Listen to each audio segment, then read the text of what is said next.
Well, the federal government's controversial carbon tax, a new survey out, indicates that well over half of Australians don't want a bar of the carbon tax, kicks in less than 4 weeks. In fact, the nightmare begins in 25 days' time.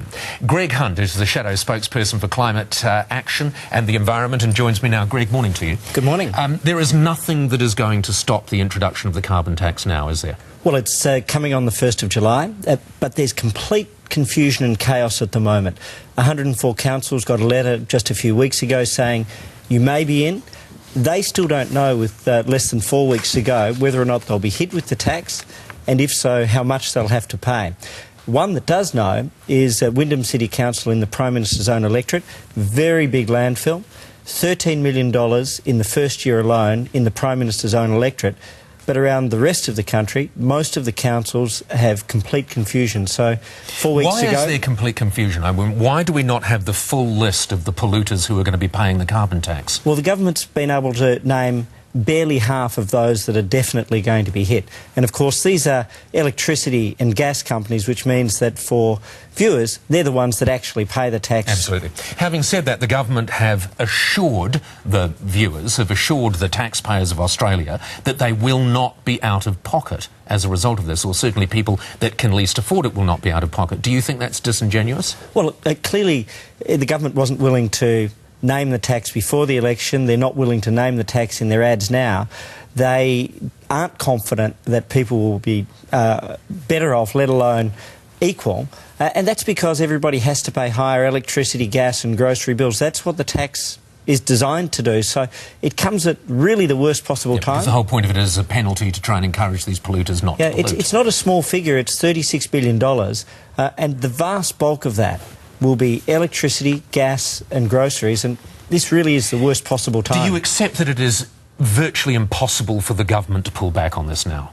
No, I don't. I mean, it's embroidered into so much policy, it's embroidered into so much legislation, and of course they desperately need the support of everyone they can get, including obviously the Greens, who will not support them if they pull away from it in any way.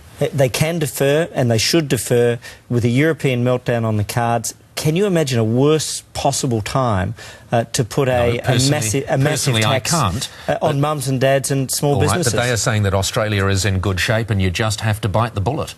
It's a very competitive world in a very difficult time, and to drive up the price of electricity really is the worst possible thing you can do. A couple of quick questions. Tony Abbott is pulling away from the complete doom and gloom scenario. In fact, I think he said this is not so much the instant bite that kills you, it's more the snake that strangles you over a long period of time. Are you concerned that maybe when this carbon tax kicks in, people won't really notice much of a difference and you will have oversold?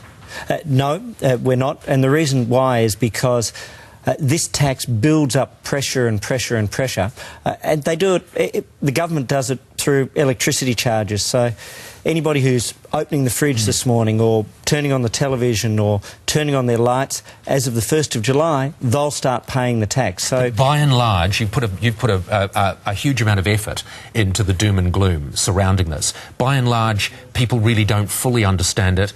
When the prices go up, they'll just pay the extra prices. It'll just become part of the nightmare of everyday life. Is there a worry that there will be a backlash on the coalition? Well, just this morning what we've seen is that the number of people opposed to the tax has actually gone up.